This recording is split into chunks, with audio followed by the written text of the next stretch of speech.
ประเทศที่รักคนไทยจริงๆนะรักเราเหมือนพี่นะลาวประเทศลาวอ่ะเขาคิดว่าเขาเป็นน้องเราเสมอขนาดเราเอาพระแก้วมรกตมาจากประเทศลาวเขาอยากได้คืนไหมเขาก็อยากแต่เขาเคยพูดอะไรไหมไม่เคยเพราะเขาคิดว่าเราเป็นพี่อยากได้พี่เอาไปแต่ว่าเขาเป็นน้องดูแลเขานะเพราะฉะนั้นคนเราเนี่ยสมควรที่ถ้าเกิดจะจ้างแรงงานจ้างคนลาวเพราะคนลาวเขารักคนไทยเขาคิดว่าคนไทยเป็นพี่เขาเสมอเลยคนลาวเขาคิดแบบนั้นแล้วก็ลาวก็ถูกสาปแต่เราถูกสาปเนี่ยเขาบอกว่าจะแก้คำสาปได้ก็คือเอาหินสีขาววางกลางแม่น้ำก็จะเจริญก็จะหลุดคำสาปทีนี้รอ9ก็ไปสร้างสะพานไทยลาวตรงหนองคายอันนั้นแหละเขาเรียกหินสีขาววางพาดเข้าไปลาวก็เลยเจริญขึ้นแต่ว่าเขาก็เคยถูกสาปเนี่ยสาปที่เวียงจันทร์เพราะฉะนั้นน่ะเจ้าของลาวเขาอยู่หลวงพระบางบอกให้ย้ายวังมาเวียงจันทร์เจ้าไม่มาโดนตรงเนี้ยโดนคำสาปแรงเจ้าก็จะอยู่ที่หลวงพระบางนี่เจ้าลาวพี่มาจากประเทศไทยบ่มาจากประเทศไทยบ่แม่สนุกไหมคะเที่ยวลาวสนุกมากไม่เคยเห็นมาก่อนเลยมีไหมแบบนี้คะไม่มีครับไทยไม่มีที่ไทยไม่มีแบบนี้เพิ่นว่าอันนี้เรียกภูหัวโลนเด้อทุกคนเด้อมาเที่ยวลาวได้เด้อสบายดียามเสาร์ท่านผู้ชมเบิดทุกท่านเด้อมื้อนี้น้องนาจะพาท่านผู้ชมไปเที่ยวภูหัวโลนเด้อเคยได้ยินบ่ทุกคนเป็นสถานที่ท่องเที่ยวธรรมศาสตร์อยู่ไสสมบูรณ์ที่โด่งดังในตอนนี้เนาะตอนนี้น้องนาอยู่คิวรถสายใต้อยู่เวียงจันทร์เด้อทุกคนเด้อตอนนี้กำลังจะเดินทางไปไสสมบูรณ์เนาะเดินทางออกจากคิวรถสายใต้เวลา8 โมงเช้าทุกคน8 โมงเช้าขาดว่าจะฮอดไสสมบูรณ์ประมาณ2 โมงเนาะ2 โมงหรือว่า14 โมงตอนเที่ยงเมืองลาวบ้านเฮาเด้อนี่น้องนาจะถ่ายระหว่างทางให้เบิ่งเนาะก็จะเป็นเส้นทางแบบนี้ทุกคนถ้าใดที่เขามาเที่ยวไสสมบูรณ์หรือว่าจะไปสถานที่ภูหัวโลนนี่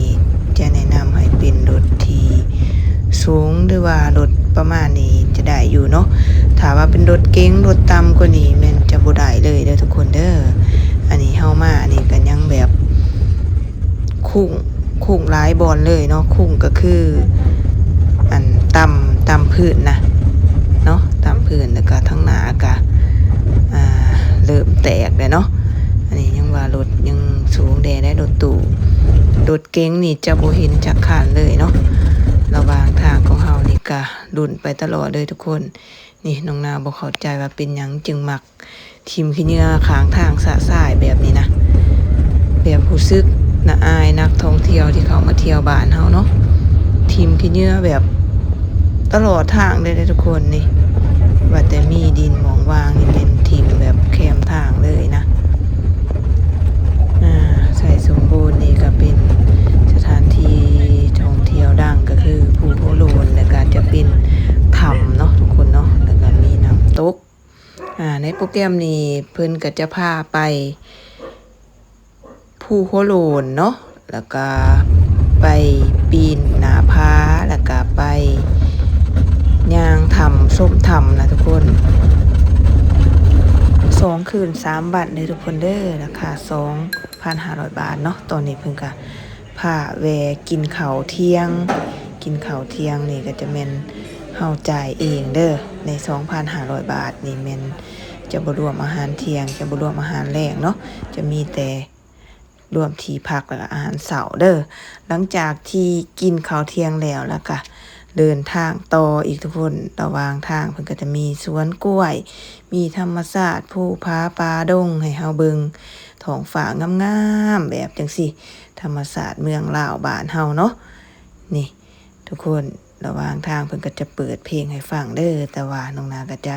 ปิดเสียงไว้เนาะผู้เพิ่นรับทัวร์นี่ก็จะเป็นคนเวียงจันทน์เนาะมากัน3 คันรถตู้แบบนี้เด้อทุกคนเด้อส่วนหลายก็จะแม่นมาแบบโสดเนาะมาแบบเดียวนะทุกคนสำหรับน้องนาแล้ว 2,500 บาทนี่บ่แพงเลยทุกคนเพราะว่าเห็น ระยะทางหรือว่าถ้าเฮามาเองนี่แม่นก็จะมาบ่ฮอดก็ว่าได้เนาะทางแบบสำหรับลงนานี่ก็ยากแฮงเนาะตอนนี้ก็ฮอดใส่สมบูรณ์แล้วเพิ่นก็จะขึ้นป้ายแบบนี้เพิ่นก็จะจอดให้ถ่ายรูปแบบนี้ทุกคนหลังจากถ่ายรูปเก็บภาพเรียบร้อยแล้วก็เดินทางต่อโอ้เมืองลองแจ้งนี่ไปทางนี้เนาะทุกคนเนาะตอนนี้ก็ฮอดวงเวียนหรือเอื่นว่าหอลักเมืองเนาะหอลักเมืองนี่ทุกคนก็จะขึ้นภูตอนนี้นี่ตอนนี้ก็ฮอดภูหัวโลนแล้วก็จะมาบ้านนี้ทุกคนตอนนี้เวลา 16 โมงเนาะ16 โมงคิดไล่เบิงออกมาจากเวียงจันทน์เวลา 8 โมงก็ใส่เวลาอยู่ประมาณ8 ชั่วโมงเด้อทุกคนเด้อใน8 ชั่วโมงนี่เพิ่นก็จะแวะให้เขาที่พักแดเนาะแวะให้เขาที่พักที่เพิ่นจองไว้เก็บเครื่องเก็บของไว้อาบน้ำอาบในเป็นที่เรียบร้อยแล้วก็เพิ่นก็จะพาชมแบบนี้เลยเนาะอันนี้ก็แม่นช่วงเวลาช่วงแลงเด้อทุกคนเด้อก็จะมีช่วงเช้าอีกเนาะนี่มาเบิ่งช่วงเช้ากันเลยนี่ก็จะย่างขึ้นทั้งเทิงบาทนี้ทุกคนเทิงสุดเลยเนาะพี่มาจากประเทศไทยบ่มาจากประเทศไทยบ่แม่น สนุกไหมคะเที่ยวลาว สนุกมากไม่เคยเห็นมาก่อนเลย มีไหมแบบนี้คะไม่มีครับไทยไม่มีที่ไทยไม่มีแบบนี้เพิ่นว่าอันนี้เรียกภูหัวโลนเด้อทุกคนเด้อมาเที่ยวลาวได้เด้อช่วงนี้จะเป็นช่วงหน้าฝนลาวบ้านเฮาทุกคนไผมาช่วงนี้ก็ถือคันโฮมมาได้ก็ได้เนาะหรือว่าใส่เกิบเป็นบางตุกเด้อทุกคนเด้อเกิบหัดหัวหัดสนเพราะว่าจะเมินแน่เนาะยางไก่เพิ่นจะจอดรถอยู่ลุมเดี๋ยวมาฟังเจ้าของทัวร์เพิ่นแนะนำเลยเนาะฮัลโหลสวัสดียินดีต้อนรับสู่ภูหัวโล้นไซสมบูรณ์เด้อผู้ใดยังมาเที่ยวมาได้เด้อบริษัทอดิศักดิ์ท่องเที่ยวเด้อเข้าไปติดตามกดไลค์กดแชร์เพจให้แน่เดี๋ยวเขาจะมีส่วนลดให้พิเศษเด้อใจนี่เบิ่งทุกคนเอื่อยเพิ่นจนปลาตีนเลยเนาะมันจะมืนแห้งได้เป็นดินแบบนี้จะขึ้นภูลงคอยแบบนี้เลยทุกคนตอนนี้พวกเขาจะย่างขึ้นสูงสุดของภูหัวโลนเด้อทุกคนเด้อเดี๋ยวน้องนาจะถ่ายวิวข้างเทิงมาให้เบิ่งเนาะตอนนี้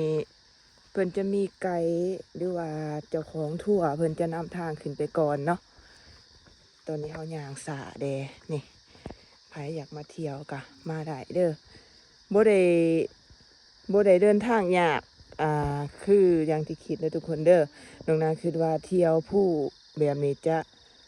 เดินทางมายากนะบ่ได้ยากเลยเด้อเวลาเฮาย่างขึ้นมันก็จะมีทางเก่าที่เพิ่นแบบย่างแล้วอย่างซี่นะเฮาก็ย่างตามห้อยได้เลยแบบนี้เนาะ